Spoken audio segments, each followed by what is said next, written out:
Sevgili tarih severler hepiniz hoş geldiniz. Bildiğiniz gibi TRT geçen sene Barbaros Hayrettin Paşa'nın hayatını anlatan bir diziye başladı. Ama tabi dizide bir hayli öncesinden başladı. Yani Fatih Sultan Mehmet'in fethettiği Ege adaları, bu adalardan Midilli Adası'na yerleşmiş Fatih'in bir komutanının adalı bir hanımla evlenmesi ve onlardan doğan 4 erkek çocuk ve bunların hikayesiyle başladı. Dizinin ana kahramanı Oruç Reis'ti. Tabi Oruç Reis'in faaliyetleri, yanına erkek kardeşlerinin alışı, Kuzey Afrika'da İskenderiye civarında konuşlanmaları falan derken tabi dizi de gerçek tarihi anlatırken reyting yapalım diye diziyle, tarihle hiç alakası olmayan yok sırlar kitabıymış falan filan derken cozuttu. Olmadı yani ki ben bayağı uyardım, yazdım, çizdim ya girmeyin böyle şeylere. Zaten gerçek bir tarih var. Bütün detaylarını biliyoruz. Yani Ertuğrul dizisindeki gibi değil bakın. Ertuğrul dizisinde işlenenlerin %95'i kurguydu. Ertuğrul Gazi hakkında hiçbir şey bilmiyoruz çünkü. Bir sayfalık bilgi var elimizde. Ana net. Onun için kurguydu. Burada öyle bir şey yok. Barbaros'un yani hayatını, Oruç Reis'in hayatını birçok detayıyla biliyoruz. Sırlar kitabıdır, şudur budur yapmayın böyle şeyler. Yaptılar. Fantaziye girdiler. Dizi patladı. Reytingler çöktü. Öyle olunca da diziyi yayından apar topar kaldırdılar. Sonra ne oldu? Şimdi yeni dizi geldi. Bu kez Barbaros Hayrettin Paşa. Aldılar direkt Barbaros'u Kanuni ile karşılaştırdılar ilk bölümde.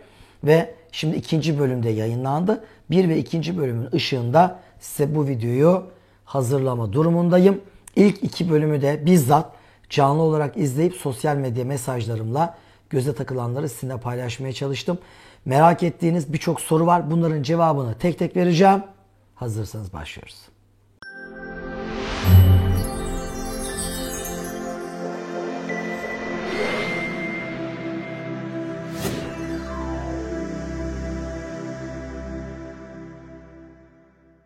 Dizide Barbaros Hayrettin Paşa çok genç yaşlarda gözükürken Kanuni daha yaşlı gözüküyor. Bu durum gerçeği ne kadar yansıtıyor? İlk bölümde bu benim de çok dikkatimi çekti. Oruç Reis'in ön planda olduğu dizideki bir takım hataları bu bölümde yapmamaya çalışıyorlar. İnsan bilmediği şeye yabancıdır. Bilmediği şeyden sıkılır. Hatta bilmediği şeyin düşmanı bile olur. Barbaros dizisinin tutması için ne olması lazım? Bildiğimiz şeylerden bilmediğimiz şeylere yelken açılması lazım. Şimdi koskoca bir Osmanlı Devleti var. Şimdi Oruç Reis'in işlendiği geçen dönemde Memlük'le azıcık işlendi ve düşman devletti. Osmanlı yok gibiydi. Sonradan baktılar dizinin reytingleri düşüyor. Osmanlı işin içine kattılar ama tabii ki diziyi kurtarmadı. Şimdi daha 1. bölümde Kanuni ile Barbaros'u karşı karşıya getirdiler. Yani görüştürdüler. Oradan reytingleri yakalamayı planladılar. Barbaros'la Kanuni Sultan Süleyman daha önce elimizdeki kayıtlara göre net yani ana kaynaklara göre hiçbir zaman bir araya gelmediler. Bir araya geldikleri ilk tarih 1533 yıldır. Sultan Süleyman o meşhur Alman seferine gitmiştir. Ki sadrazamı Makbul Pargalı İbrahim Paşa'dır. Mesela dizinin daha 2 bölümünde de sadrazam gözükmüyor. Kemankeş, donanma komutanı, kaptanı Derya Ahmet Paşa gözüküyor. Daha Makbul İbrahim Paşa yok. Yani çok ağır bir adam. Çok önemli bir sima. Bakalım onu kim oynayacak? Nasıl gösterecekler? Dizide ne kadar yer alacak? Heyecanla bunları göreceğiz. Barbaros bir adada buluştu. Kanuni ile gizli bir görüşme yaptılar. Ve Kanuni niyetini ona anlattı. Ve Barbaros ailesini İstanbul'a taşıdı. Yani sanıyorum önümüzdeki bölümlerde Kaptanı Derya ilan edilecek. Bunun kokusunu alan Kemankeş Ahmet Paşa da dizinin kötü kahramanı olarak karşımıza çıktı. İlerleyen dakikalarda bununla alakalı bir soru var. Bundan bahsedeceğim. Sorumuz neydi? Yaş meselesi. Yaş meselesi tabii dizide olduğu gibi değil. 1533 yılında Kanuni o meşhur Alman seferinden dönüyor. İstanbul'a geliyorlar. Tabii o arada Safevi Devleti arka planda yani Osmanlı'nın doğu sınırlarında faaliyetler içerisinde. Kanuni bir İran seferine çıkmamız lazım diyor Safeviler üzerine.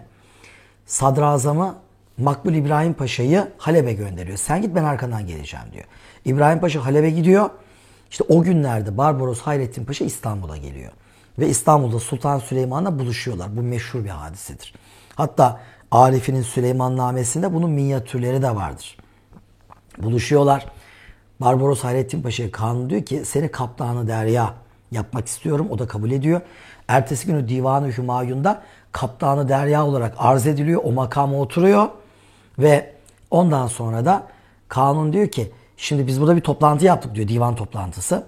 Burada çok önemli konular konuşuldu. Özellikle Akdeniz siyaseti, Osmanlı'nın deniz gücü, planlananlar. Ama diyor bir eksiğimiz var. Sadrazam yok. Sadrazam Halep'e gönderildi. Makbul, Pargalı İbrahim Paşa. Siz diyor buradan Halep'e gitseniz, bu yaptığımız istişareyi orada tamamlayıp sadrazamın da reyini aldıktan sonra son noktayı koyup icraatlara geçseniz. Olur sultanım diyor Barbaros. Ertesi gün atına atlıyor. Mesela ben bu sahneden çok etkilenirim. Atına atlıyor ve Halep'e gidiyor. 10 günde gitmiş, biliyor musunuz? İstanbul'dan Halep'e 10 günde gitmek. Ya müthiş bir şey.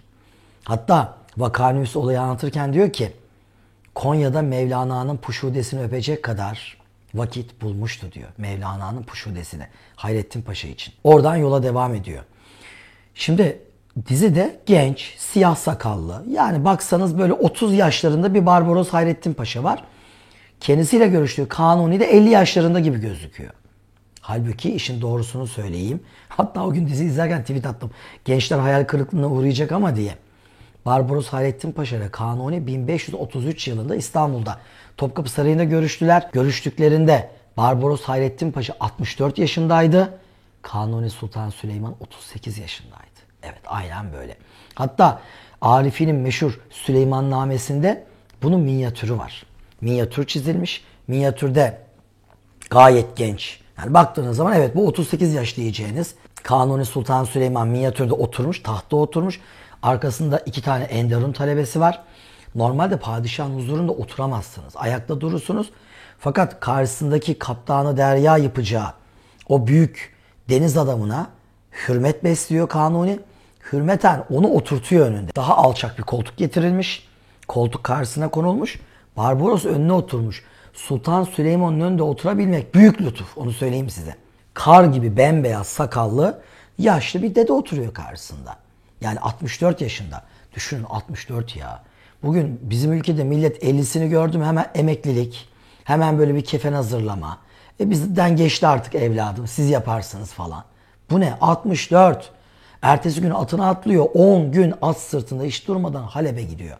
Makbul İbrahim Paşa ile görüşüyor. Ah. Ve çok önemli şeyler konuşuluyor. Şimdi mesela önümüzdeki bölümlerde Barbaros Hayrettin Paşa Kaptan Derya ilan edildiğinde lütfen senaristlere buradan sesleniyorum.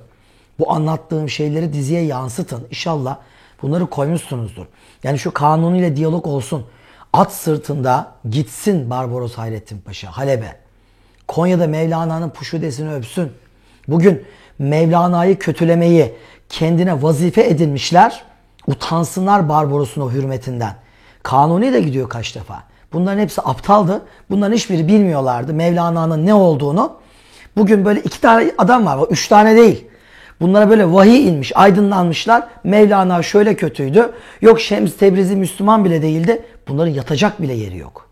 Çünkü bunların laflarına göre Barbaros Allah'ın safı, Kanuni cahil, Ebu Suud hiçbir şey bilmiyor. Herkes cahil. Mevlana'yı seven, saygı duyan bu 2 tanesi akıllı. Zavallılar. Neyse bu güzel videoyu bu 2 tane Mevlana'ya iftira atan adamla kirletmek istemiyorum ve devam ediyorum. Yoksa konuşulacak çok şey var da Mevlana üzerine çok merak edilen konularda bir video hazırladım. Bakın linkini hemen şuraya bırakıyorum. Lütfen oradan da tıklayın, bu videodan sonra uzun uzun onu da lütfen izleyin. Yani yaş meselesi böyleydi. Gelelim ikinci soruya.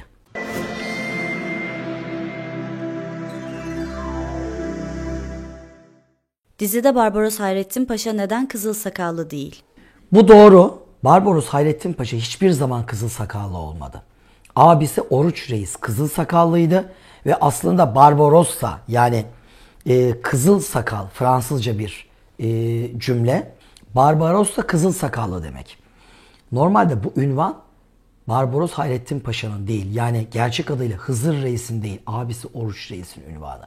Oruç Reis Kutsal Roma Germen kuvvetleri tarafından şehit edildiğinde bu kez onun ünvanı kardeşi Hızır Reis'e veriliyor. Hızır adı unutularak Barbarossa diye anılmaya başlanıyor. Hayrettin adını da bir rivayete göre Yavuz Sultan Selim vermiş kendisine. Zaten Hızır Reis'le Yavuz Sultan Selim mektuplaşıyorlar.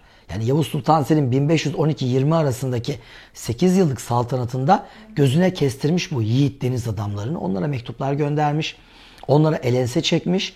Kanuni döneminde Barbaros'un kalkıp gemileriyle gelişi falan bundan sonra. Bakın bir şey daha söyleyeyim yine filmin yapımcı ve senaristlerine. Şimdi önümüzdeki bölümlerde Hayrettin Paşa 1533 yılı donanmasıyla İstanbul'a gelecek. Kanun huzuruna çıkacak o minyatürdeki gibi ben gemilerim, adamlarım, yığın yığın hazinelerimle size tabi olmaya geldim diyecek. Barbaros 1533'te İstanbul'a geldiğinde Cezayir kralıydı. Oraları ele geçirmişti. Ya bir kraldı. Başkası olsa bunu yapar mı? Başkası olsa deseler ki ya Sultan Süleyman var git tabi ol. Bana ne derdi ya? Pabucumun Sultan Süleyman'ı bana ne? Ben Cezayir kralıyım. Gelsin o bana tabi olsun derdi. Biliyorsunuz bugün çevrenize bakın. Yani şu kadarcık iktidarı olan adam minicik bir koltukta yer eden adam dünyaları ben yarattım demeye başlıyor. Barbaros Hayrettin Paşa'yı büyük yapan Prevezi'yi kazanması değil. Cezayir kralıyken Sultan Süleyman'ın yanına gelip şahsını Osmanlı şahsı manevisi içinde eritmesiydi. Büyüklük budur ben size söyleyeyim. Öbürü değil. Onun için lütfen dizide Barbaros'u Barbaros yapan o muhteşem sahneleri atlamayalım. Diziyi Tom Mix Texas'a çevirmeyelim lütfen rica ediyorum. Yani kızıl sakallı değildi, siyah sakallıydı ve dizide de gösterildiği gibi bu konuda bir sıkıntı söz konusu değil.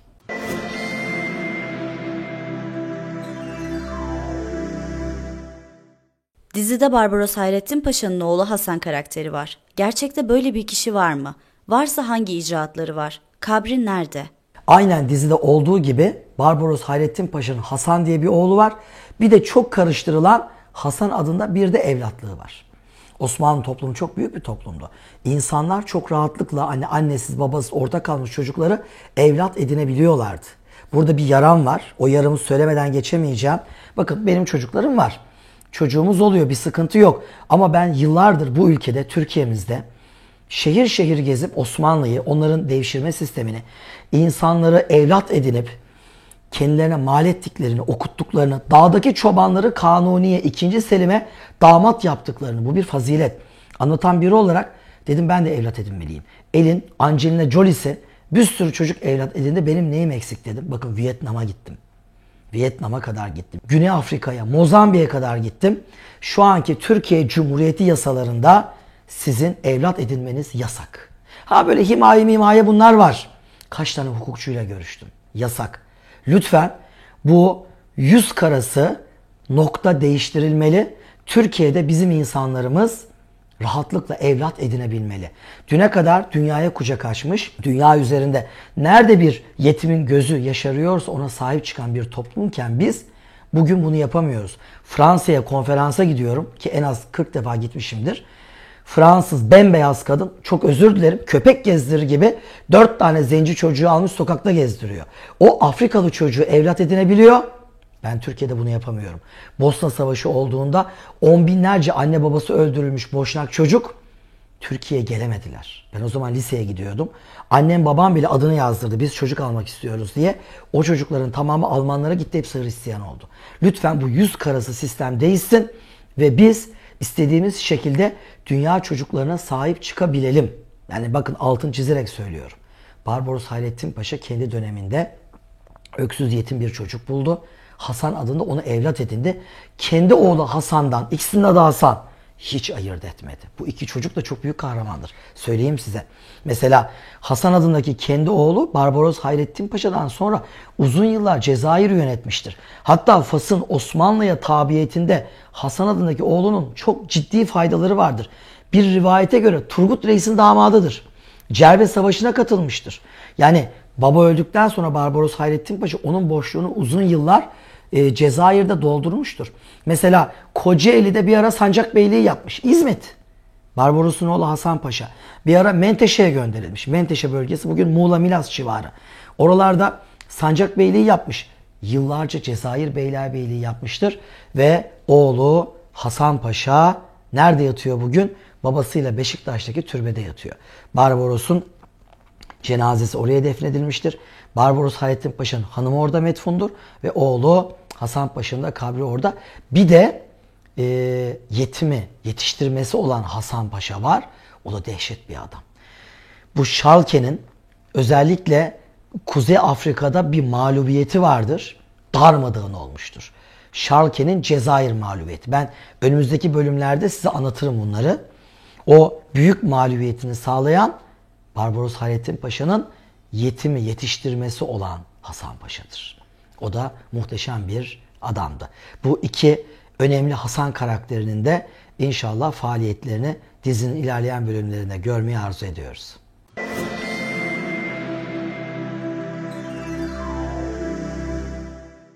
Morisco nedir? Katolikler Moriscolardan neden nefret etmektedir? Şimdi dizide Morisco denilen insanlar vardı. Schalken bunları böyle sırayla dizdi. Dedi ki aranızda dedi Hristiyan olan olursa bizim dine dönen affedeceğim dedi. Hepsi de kelime-i şehadet getirdiler. Dinimize bağlıyız dediler. Ve aynı anda hepsi idam edildi. Tabii merak edildi. Morisco denildi. Morisco nedir? Moriscolar 1492 İslam dünyasının kanayan yarasıdır. İspanya'da Müslüman bir devlet vardı. Endülüs Emevi Devleti. Bu Endülüs Emevi Devleti biliyorsunuz daha sonra Tavafül Mülük diye küçük devletçiklere ayrıldı. Bunlar birbirleriyle savaştılar, parçalandılar. Daha sonra Kastilya, Aragon gibi bir takım krallıklar büyüdü. Bütün bir Endülüs devletlerini yediler. Bu arada Murabıt ve Muvahhidler denilen Fas'tan İspanya'ya gelip yok olmak üzere olan İslam dünyasını İspanya'da yeniden güçlü kılan iki devlet kuruldu. Sonra bunlar da zayıfladı, yıkıldı. En son bir tane devletçik kaldı. Bu devlet Granada başkent olmak üzere Elhamra Sarayı'ndan yönetilen Nasrilerin devletiydi. İspanya'nın son Müslüman devletiydi bu. 1492'de Kirli Isabel, Kastilya Kraliçesi Isabel, Aragon Kralı Ferdinand'la evlendi ve İspanya Haçlı İttifakı tek vücut oldu. Granada kuşatıldı, sonunda düşürüldü. Anlaşmayla şehir teslim edildi. Yani bunlar zorla girmediler. Evet, Elhamra Sarayı'ndayız ve bu kez grubumuzla gözümüzü kararttık. Dedik ki madem Ulubatlı Hasan'ın torunlarıyız, biz neden burçlara tırmanmayalım dedik. Benimle misiniz? Evet. Benimle misiniz? Evet. O zaman hep beraber burçlara, hedefimiz o gördüğünüz yer. Haydi buyurun. Hocam yaş aralığımızı söyleyin. Haydi buyurun. 6'dan 60'a. 6 yaşındakiler de var grubumuzda, 60'lar da var. İlerliyoruz. Fatih'in torunları. Kaçak ama. Haydi. Böyle bir gözüküyor. İnşallah kesilmez ya. Binanın içine girdik ama yok, açılıyoruz tekrar. Çıkınca anında aç. Haydi buyurun.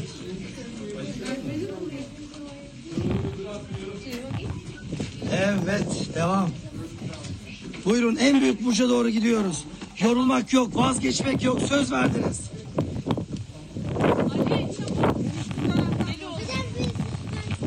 Evet, bu arada siz de hoş geldiniz. Periskop takipçilerim. Dedik ki Elhamra'nın en büyük burcuna çıkalım. Siz de bizimle beraber çıkın dedik. Bu heyecanı bizimle yaşayın. Oraya gidiyoruz. O tepeye çıkacağız. Ve yayını kesilen varsa bir çıksın, tekrar girsin. Şimdi şu an biz sizinle beraber Elhamra Sarayı'nın askeri bölgesindeyiz. Askeri bölge, hani sabahleyin Elbeyzi'nden uzun buraya baktık ve bakarken ne dedik? Saray iki tepe üzerine. Granada şehri iki tepe üzerine kuruldu dedik. O iki tepeden biri Elbeyz'in, Müslümanların yaşadığı, Nasrilerin yaşadığı, halkın yaşadığı bölge. İkinci tepe ise burası. Yani Elhamra Sarayı'nın olduğu bölgeydi. Sarayın bulunduğu bölge de iki tepe üzerineydi. Birinci tepede askeri bölgeyle Kışlık Saray, ikinci bölgede ise ne vardı? Yazlık Saray vardı. Yani Cennetel Arifeyn, Ariflerin cenneti vardı. Önce ne yaptık? Ariflerin cenneti denilen Yazlık Sarayı gezdik. Sonra Kışlık Sarayı gezdik. Şimdi sırada askeri bölge var. Askeri bölgede hemen şurada küçücük teraslardan da seyredebilirdik. Hayır dedik. Madem Ulubatlı'nın torunlarıyız, en büyük burca çıkalım dedik ve ilerliyoruz. Siz de bizimle beraber. Hadi aslanlar. Haydi buyurun.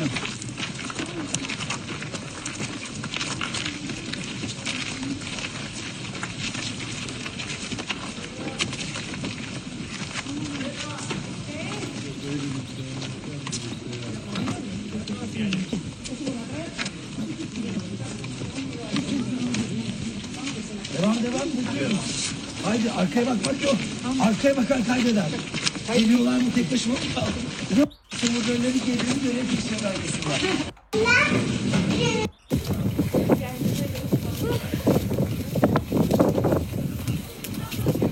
İşte karşınızda Granada.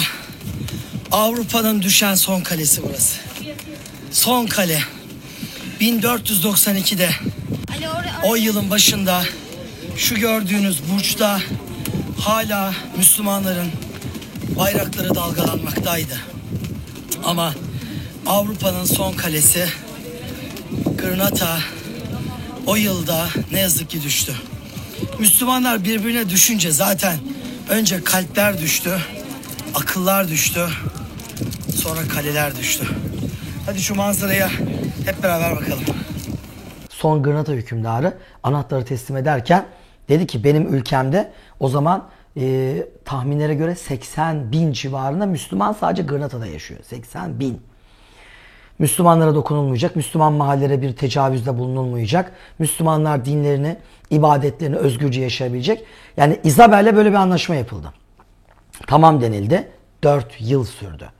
4 yılın sonunda kirli Isabel çirkince bir provokasyonla ordularını şehrin Müslüman mahallelerine soktu. Bakın 80 bin diyorum. Bu Müslümanlar esir edildi. Gençler, yaşlılar Sacramento mağaralarına sürüldü ve birçoğu da öldürüldü. İspanya'nın dört bir yanına saklandı bir kısmı. Bunlara Morisco dendi. Bir kısmı sürüldü, Fas'a gittiler. Bir kısmını Osmanlı kurtardı. İşte İstanbul'a getirdi. Bugün Arap Camii'nin olduğu yere niye Arap Camii diyoruz? Endülüs Müslümanları getirilip yerleştirildiği için. Tabii ki Emeviler döneminde yapılmış bir cami, geçmişi de var. Ama önemli bir kısmı o İspanyolların, Haçlıların arasında yaşadı. Ama Haçlılar bunları önce müsamahalı davranırken sonra şunu dediler. Biz önceden verdiğimiz sözleri kabul etmiyoruz. Verdiğimiz tek bir söz var. Bizim aramızda yaşamak istiyorsanız Hristiyan olacaksınız. Bir kısmı kabul etmiyoruz diye Fas'a geçti, bir kısmı tamam dediler. Tamam diyenlerin çoğu aslında numaradan Hristiyan oldular. Gerçekte olmadılar. Gizli gizli İslami yaşantılarını sürdürdüler. İşte ben Hristiyan oldum diyen Endülüs Müslümanlarına Morisco dendi. Tabi bu Morisco'lara baskılar hızla arttı. Bir süre sonra Haçlılar iyice zıvanadan çıktılar. Dediler ki siz Hristiyan oldum dediniz ama biz sizi de istemiyoruz. Yani Hristiyan olan Müslüman, önceki Müslüman Araplar olan sizleri de istemiyoruz dediler.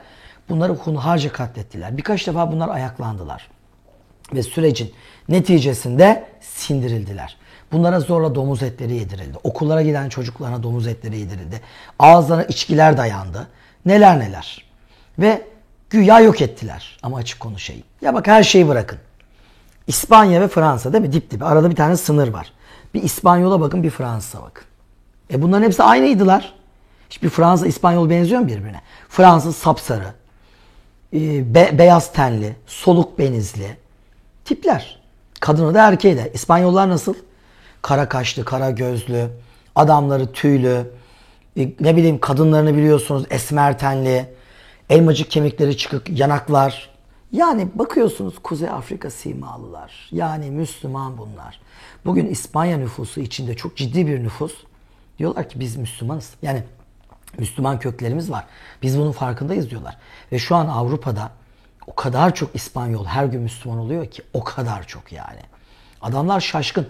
Avrupa Haçlı, Katolik zihniyetinin merkezi Roma, Vatikan değildir. Katolik dünyanın kalesi her zaman İspanya olmuştur. Yani Endülüs'ü yıkıp attılar, sürdüler, yok ettiler diye odur. Papalık hiçbir zaman Roma'ya, İtalya'ya güvenmez. Hep İspanya'ya güvenir. Ama gelin görün ki bugün İspanya halkı kendini devamlı sorgulamakta ve köklerini aramaktadır. Yani Morisco'lar bunlar. Morisco'lar sindirildi ama yok edilemedi. Bunlar hala bugün İspanya toplumu içinde o Morisco, gizli saklı Müslüman kanı hala deveran etmeye devam ediyor.